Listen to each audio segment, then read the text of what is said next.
जय जय रघुवीर समर्थ। वक्रतुंड महाकाय कोटि सूर्य समप्रभ। निर्विघ्नं कुरु मे देव सर्वकार्येषु सर्वदा। आपदामपहर्तारं दातारं सर्वसम्पदां। लोकाभिरामं श्रीरामं भूयो भूयो नमाम्यहं। राजाधिराज रामचंद्र महाराज की जय। ब्रह्मानंदं परम सुखदं केवलदं द्वन्द्वातीतं सदृशं तत्त्वमस्यादिलक्ष्यम् एकं नित्यं विमलमचलं सर्वधी साक्षिभूतं भावातीतं त्रिगुणरहितं सद्गुरुं तन्नमामि। सद्गुरु श्री दीनानाथ जी महाराज की जय। जय जय रघुवीर समर्थ। श्रीराम समर्थ। मनारे जनी मौन मुद्रा धरावी कथा आदरे राघवाची करावी। नसे राम ते धाम सोडून द्यावे सुखालागी आरण्य सेवित जावे। सुखालागी आरण्य सेवित जावे। जय जय रघुवीर समर्थ। मनारे जनी मौन मुद्रा धरावी कथा आदरे राघवाची करावी। नसे राम ते धाम सोडून द्यावे सुखालागी आरण्य सेवित जावे। मौनासारखं सर्वश्रेष्ठ अशा प्रकारचं या जगतामध्ये दुसरं कुठलंही साधन नाही जे आपल्या जीवनामध्ये सुखाची निर्मिती करेल। मौनम सर्वार्थ साधनम हे गणित आहे। मौन सगळ्या गोष्टी प्रदान करतं। प्रत्येक गोष्ट जी मनुष्याला हवी आहे ती प्रत्येक गोष्ट मौनाच्या माध्यमातून मनुष्य प्राप्त करू शकतो। पण मौन हे दोन प्रकारचं आहे। सगळ्यात महत्त्वाची गोष्ट लक्षात ठेवण्याची गरज आहे प्रत्येकाने। एक म्हणजे मनाचं मौन असणं आणि दुसरं म्हणजे इंद्रियांनी ते पाळणं। ह्या दोन्हीही गोष्टी पाळता आल्या पाहिजेत तेव्हा मौन साध्य होतं। या दोन्ही प्रकाराने मौन साधून घ्यायचं आहे। मौनाचे फीडबॅक जर आपल्याला मिळावे असं वाटत असेल, मौनापासून आपल्याला काही प्राप्त व्हावं असं वाटत असेल तर इंद्रियांनी ते पाळता आलं पाहिजे आणि मनानेही ते पाळता आलं पाहिजे।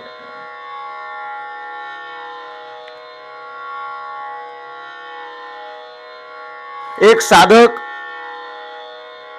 आपल्या सद्गुरूंबरोबर बाहेर पडलाय। पाय वाटेने झपझप झपझप पावलं चालत गुरूंची स्वारी पुढे चालली आहे। तो साधक त्यांच्या मागून चाललेला आहे। मध्ये नदी पात्र आलं आणि त्या नदी पात्रामध्ये उडी मारणार आणि पात्राच्या पलीकडे जायचंय। उडी मारणार तेवढ्यात एक स्त्री हात जोडून पुढे आली आणि म्हणाली, महाराज मला पोहता येत नाही, मला नदीच्या पलीकडे न्याल का? मला पोहता येत नाही। हा साधक काही बोलणार, हा उपासक मुळात जो साधक आहे त्याने आपल्या सद्गुरूंकडून साधून घ्यायचं आहे। जी गोष्ट आपल्याला प्राप्त करायची आहे ती त्या साधकाकडे नाही म्हणून सद्गुरूपदी विनम्रतेने तो राहतोय आणि त्याने विनम्रपणे राहणं हे फार गरजेचं आहे। पण मन ही विनम्रता टिकू देत नाही।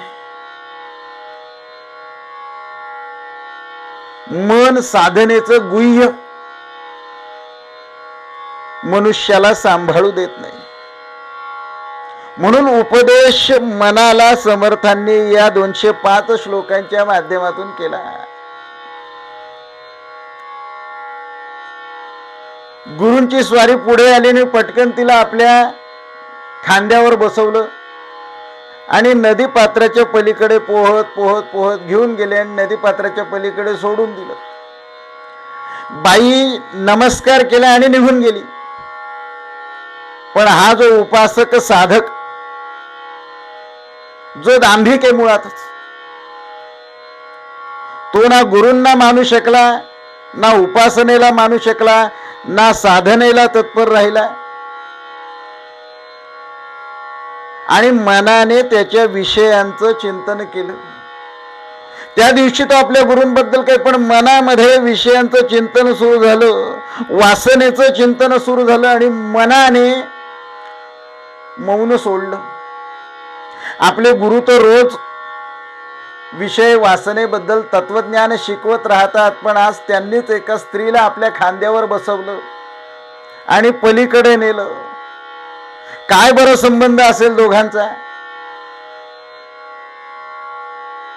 स्वतःच्याच मनाने विषयांचं चिंतन सुरू केलं. 3 दिवस झाले आणि शेवटी सद्गुरूंनी त्याच्या विचलित मनाला ओळखलं आणि त्याच्याकडे आले. बाबा रे, त्या साधकाच्या, आपल्या शिष्याच्या मस्तकावर हात ठेवला. तुझ्या मनाला असा प्रश्न सतावतोय की आपला गुरु तर आपल्याला विषय, वासना याबद्दल अनेक गोष्टी शिकवत असतो, स्त्री संघाबद्दल अनेक गोष्टी शिकवत असतो, आणि एका स्त्रीने विचारल्याबरोबर त्याने पटकन तूर्ततेने तिला खांद्यावर बसवला आणि नदीपात्राच्या पलीकडे सोडला. मग हा गुरु कितपत योग्य आहे? त्या गुरुचं आणि त्या बाईचं काही नातेसंबंध असतील का? याला गुरु मानायचं का? असे अनेक प्रश्न तुझ्या मनामध्ये, डोक्यामध्ये सुरू झाले. त्या विचारांचं वादळ सुरू झालं आणि तुझ्या मनाने मौन सोडलं. पण ऐक, त्या स्त्रीला मी पहिल्यांदाच पाहिलं, तिला खांद्यावर बसवलं, पलीकडे सोडलं, तिची ती निघून गेली. ती जशी निघून गेली मला नमस्कार करून, माझ्या मनातून तो विषय संपून गेला, तिच्याही मनातून विषय संपून गेला. पण तू रोज तिला माझ्या खांद्यावर बसवतोय आणि रोज नदीपात्राच्या पलीकडे तिला घेऊन येतोय तुझ्या मनाच्या माध्यमातून. विषयांचा केव्हाही संग बरा नाही, विषयी जे त्यांचाही संग बरा नाही, दोघांचाही संग उपयुक्त नव्हे.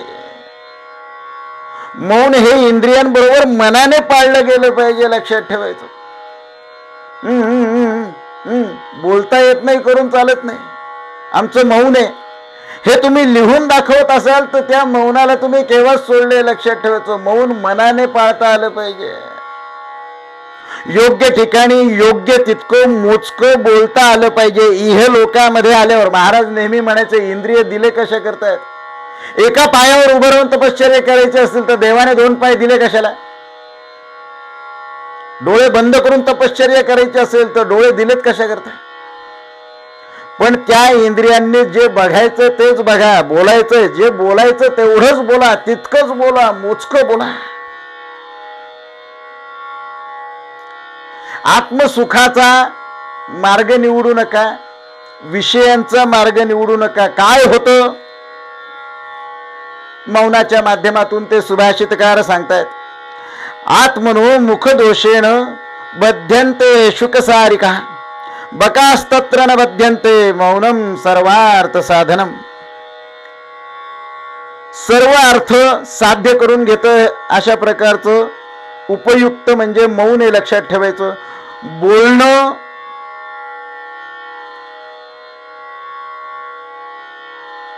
हे पोपटा करता आणि सारिके करता सुखाचं आहे. त्यांना बोलल्याशिवाय होत नाही. त्यांना ना मनाचं मौन पाळता येतंय, ना इंद्रियांचं मौन पाळता येतंय. आणि या दोन्हीचं मौन पाळता न आल्यामुळे शुक आणि सारिका हे दोन्ही पक्षी बंधनामध्ये अडकतात. का? कारण ते बोलतात. म्हणून जितकं कमी बोलायचं, मोजकं बोलायचं, गरजेपुरता बोलायचं, विषयी लोकांशी बोलायचं नाही, वासनेमध्ये गुरफटलेल्या लोकांशी बोलायचं नाही. त्या माध्यमातून त्याच लोकांशी बोलण्याची इच्छा होते आणि ती लोक पण आपल्या जवळ येतात तेवढंच बोलण्याकरता.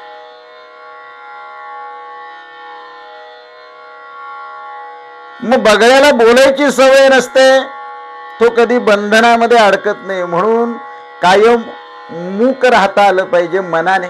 मौनम सर्वार्थ साधन. मग अशा प्रकारचं मौन ज्याला पाळता आलं, मनारे जनी मौन मुद्रा धरावी, कथा आदरे राघवाची करावी. यो लोकामध्ये जगत असताना समाजाप्रमाणे न वागता मोठ्या आदराने भगवत चिंतन करावं. पण ते कसं करावं? आधी मनाने करता आलं पाहिजे. मनामध्ये भगवंताचा ध्यास असणं गरजेचं आहे. आणि हे सगळं करीत असताना विषय वासनेमध्ये गुरफटलेल्या लोकांचा क्षणार्धात त्याग करता आला पाहिजे. मग ते कितीही आपल्या जवळचे असो. नसे राम ते धाम सोडून द्यावे, समर्थांची स्वारी म्हणते. ज्याच्यामध्ये राम नाही, अहो या शरीरामधला राम निघून गेल्यानंतर हे शरीर सुद्धा निष्क्रिय होतं. मग समाजामध्ये आपले आवडते जरी असतील, त्या लोकांमध्ये राम नसेल तर त्या लोकांना क्षणार्धात सोडून देता आलं पाहिजे. सुखालागी आरण्य सेवित जावे. आरण्य ही मनाचं पाळता येणे. निर्जन स्थळी एकांत वासामध्ये आहात, त्या ठिकाणी सुखामध्ये राहण्याचा प्रयत्न करायचा. अरण्य शोधत फिरायचं नाही. म्हटलं आम्ही गेले 4 वर्ष झाले अरण्य शोधतोय का? आता आम्हाला सौख्य पाहिजे. मनाची मूकता तुम्ही सांभाळलीत, मनाचं मौन जर आपण सांभाळलं तर लक्षात ठेवायचं तुम्ही आहात तिथे निर्जनता. कारण आपल्या जवळ कोणी येणारच नाही. म्हटलं त्यांच्याशी बोलायला जाऊ नका, बोलत नाहीत ते. आपोआपच एकांतवास उपभोगायला मिळेल.